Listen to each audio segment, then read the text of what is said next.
India is the country, from all of the statistics using 10-year growth rates and also just what's apparent, India will have probably the greatest growth rate, the fastest growth rate economically, have the greatest transformation of any country. And I would say, like, if I was going to paint the world, there is this great power conflict and lots of things going on that are great and terrible in both China and the United States.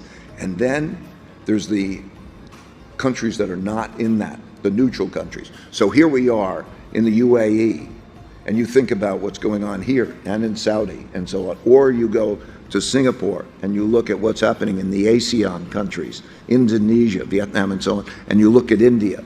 It's an advantage through all history and world wars. Those that have not been involved in the wars and stand aside from the wars actually prosper from whatever conflicts exist. So affiliated with the BJP also use Aurangzeb and his alleged atrocities as a dog whistle to signal their acceptance of hating present-day Indian Muslims.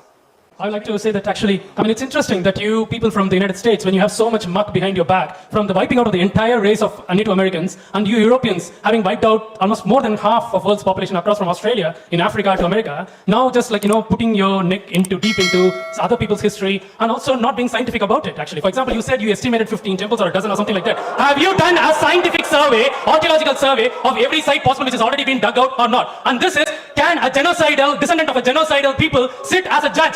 Is that moral or fact? Yes, that nation stands on the dead bodies of Native Americans. What right does she have to come here and poke her nose into our history? No, what? Be fair, be fair, be fair, be fair. Is this justice? Is this morality? Is this ethics? In today's density population count is 21 billion people that's been wiped out of the earth by your country. Normally, I would ignore money like the first and last slices of a loaf of bread. But today, I want to make a sandwich out of it. Money, I'm convinced, was born to make Rahul Gandhi look good. Let me expose just two lies. Number one, it wasn't Savarkar the first to propound the two-nation theory, but rather Sir Syed, 40 years before Savarkar. And the quote that Hindus and Muslims are two antagonistic races is in fact Sir Syed's, not Savarkar's. In fact, the first one to propound the two-nation theory was not even Sir Syed, but money's ideological god, Karl Marx, in his 1853 book, The Eastern Question. So much for reading history, Mani. Number two, and this is a very easy lie to rebut because I'm sorry, Mani, I am not a professor of history in JNU, but a professor of molecular medicine. I am right now involved in making a vaccine that would allow people to be immune against lies. So if you want, you can be the first volunteer. मैं तो facts बता रहा हूँ. Okay, Anand, let's. तभी इन्होंने कहा my brother is Vishnu Jain. दोनों के grandfather Jain हैं. मैं ये बताना चाह रहा हूँ, देखिए मैं हिंदू हूँ, ये अब मुस्लिम है ये. So, fact of the matter is that a Hindu wants discrimination to be removed from everywhere. This is the difference. Please remember, as Rahmani Saab, he can marry a child. आप बुरा मत मानिएगा, मैं आपको legal position बता रहा हूँ आपकी, ठीक है? He can marry 4 wives. It is another matter if 4 women would like to marry him, but that's another matter. Third issue. खुदा ना खास्ता अगर ये अल्लाह को प्यारे हो गए, so the daughter will get half the inheritance as his son. And ये discrimination यहाँ हुआ, मेरा discrimination देखिए. I can have a Hindu undivided family and take benefit of tax. Take tax benefit. That is available to Jains, Hindus and Sikhs, but not Muslims. I think I'm against that. We need. And then he started to put some of his money into philanthropy. And everyone thinks, wow, he's such a generous man. He gives so much. And I've done an analysis in the book. Every place he gives to is his future markets.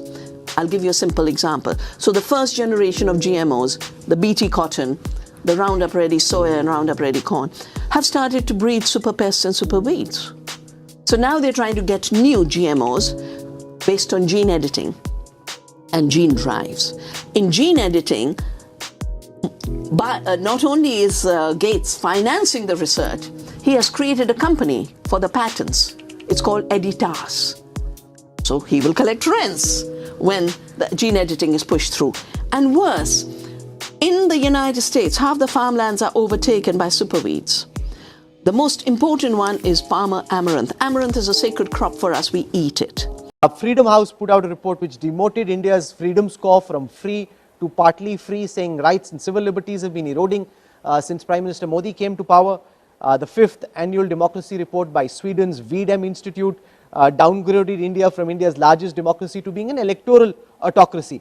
How do you see this play itself out in the context of how India is being perceived by the world, and these new reports which seem to say that at least these institutions are now taking a negative view of what's happening in our country? You know, you use the dichotomy of democracy and autocracy. You want the truthful answer? It's hypocrisy. Okay?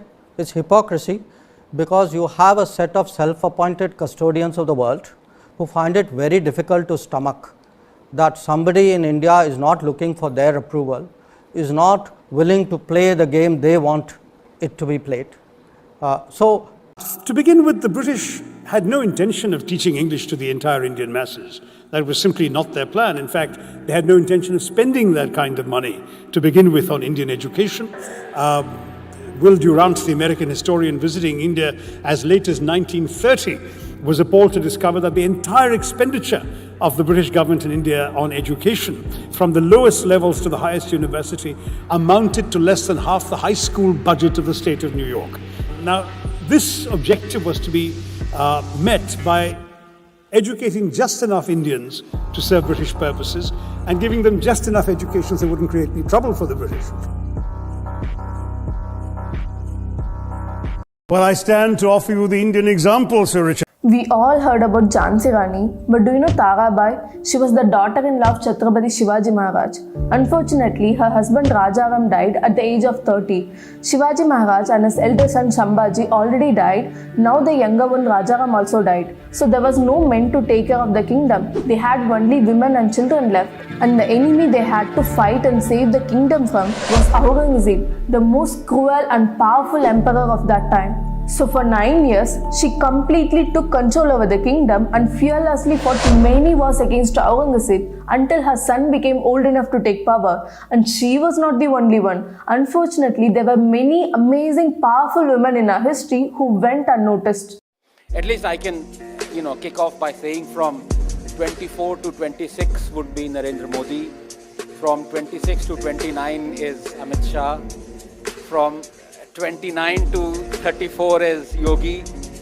From 34 to 39 is Yogi again. छोड़ना नहीं है तब तक ये सारे historians और क्या हैं डाइस सब इनका but all through that Rahul Gandhi would be the leader of the opposition. So that. India's share of the world economy when Britain arrived on its shores was 23%.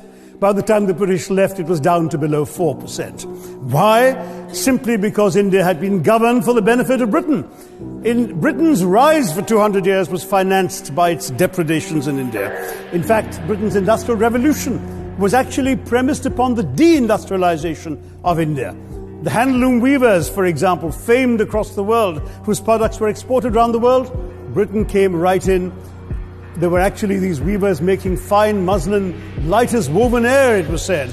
And Britain came right in, smashed their thumbs, broke their looms, imposed tariffs and duties on their cloth and products, and started, of course, taking the raw materials from India and shipping back manufactured cloth, flooding the world's markets with what became the products of the dark and satanic mills of Victorian England.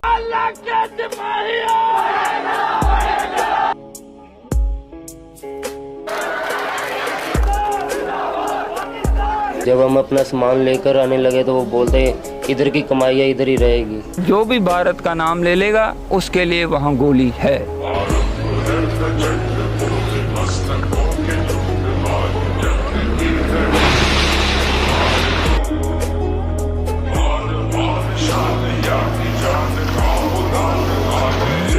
क्या ये कोई तरीका हिंदुस्तानी है हिंदुस्तान हमारा है बाबा का bulldozer बंद करो बाबा का बुलडोजर बंद करो